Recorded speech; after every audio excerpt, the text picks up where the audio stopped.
external road station. Jason lights up a cigarette, and while he waits, he goes through his phone and reads texts and listens to messages from Mel. A car pulls up that he recognises and he gets in. In the car is Jason and his friend Carlos. They stay parked up while they chat. Carlos. What you saying, G? No, man, you blessed. Yeah, man, Irish still. You done know. The blood, what with you and Mel, though, man? What do you mean? You best be easy before she tries to trap you. Shut up, like Shanae ain't got you on a leash.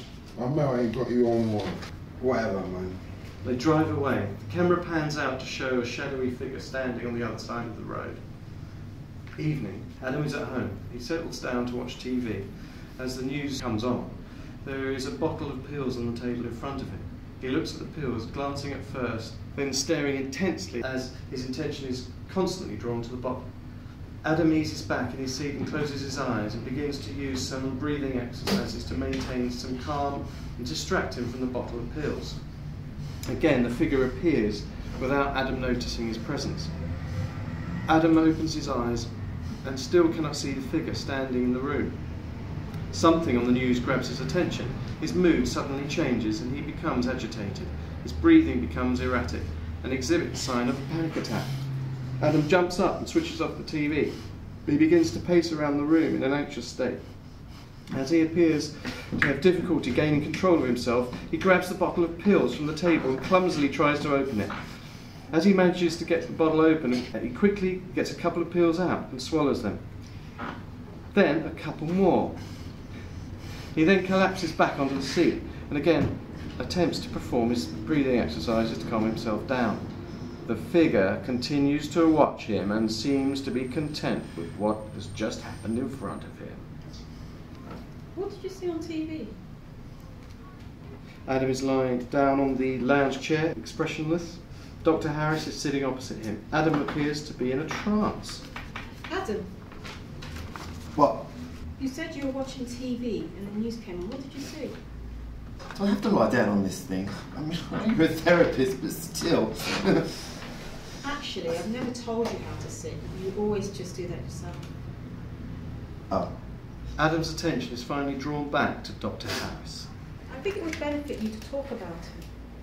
Those parents who...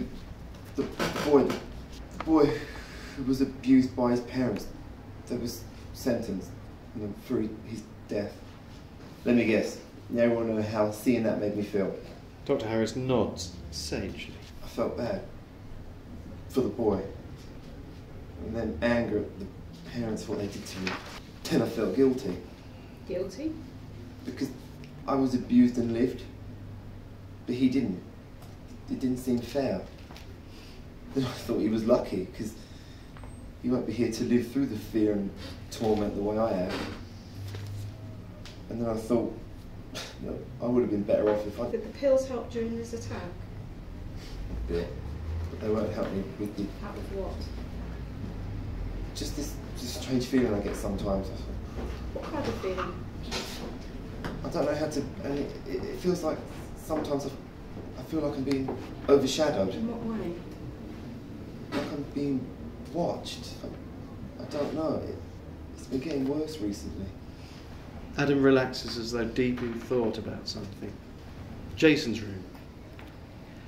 Jason holds his mobile phone to his ear, leans on the window and looks out as he waits for Mel to pick up. The camera looks outside. A shadowy figure is seen standing in the street watching. Yo, babe, what go on? Mel is in the bedroom. Mel is drinking tea, preparing for the day, getting ready for the shower. Hey. Mel. Yeah, sorry about last night. There was a madness with some of my dons. I had to get all sorted out, man. Is it? Are you alright? Yeah, I'm nice. I'm just tired, innit? I ain't slept yet. Okay, I've missed you. When are we going to see each other? Well, I need to sleep, innit? Then I gotta go shopping. Yeah, well, how about I come shopping with you? Alright, yeah, why not? What time you finish college? Like 5:30. I've got a full day today. Yeah, that's blessed. Meet me outside. Alright, babe. Love you. Yeah, meet you later, babe. Miss me. Bye. She hangs up the phone. She grabs her towel and walks into the bathroom. She grabs a toothbrush out of the wall cabinet. As she shuts the cabinet, the mirror on it shows a brief glimpse of a shadowy figure standing behind it. She does not notice this. Morning. Tony's studio flat room. Dream sequence. Tony is standing in the dark at the bottom of the stairs with a torch. At the top of the stairs is the shadow walking down towards her. As he moves down each step, she moves backwards. It's unusually cold, and she can feel the hairs standing up on her neck. Now backed into a corner, Tony freezes, her eyes widening, the shadow getting closer and closer. The shadow of fear speaks.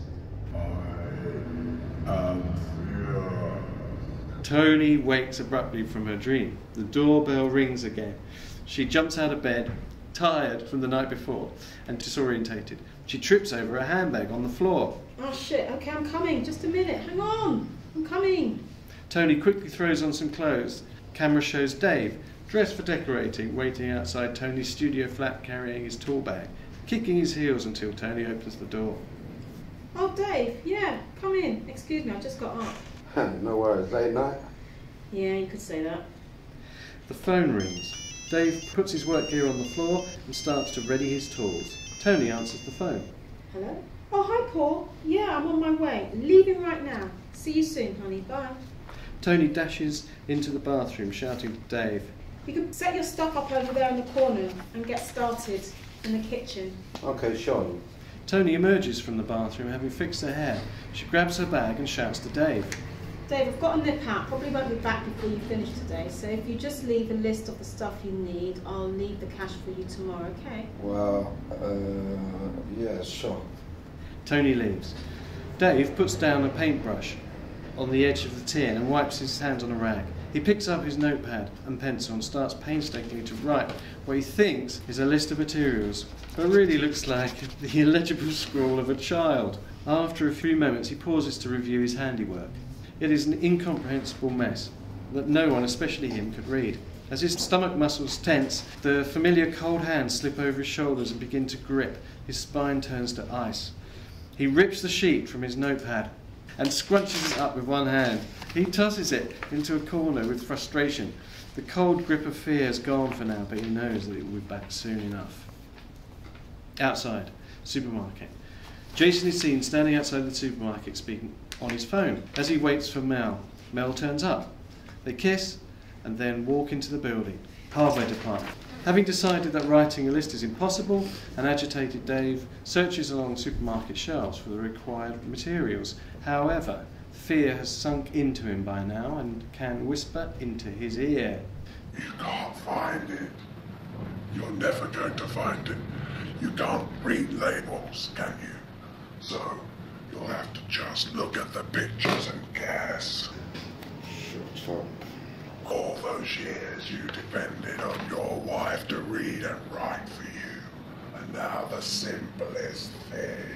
You don't scare me. Oh, is that right? Remember the laughter when you were at school? They were laughing at you. And here you are 20 years later, and they're still laughing at you.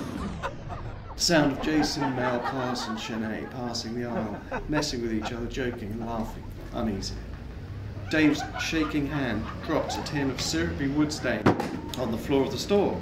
He looks down. Thick, sticky brown fluid spreads from the upturned tin in a pool around his feet, gluing him to the spot. His head remains bowed, furious with himself for being intimidated by an imaginary voice.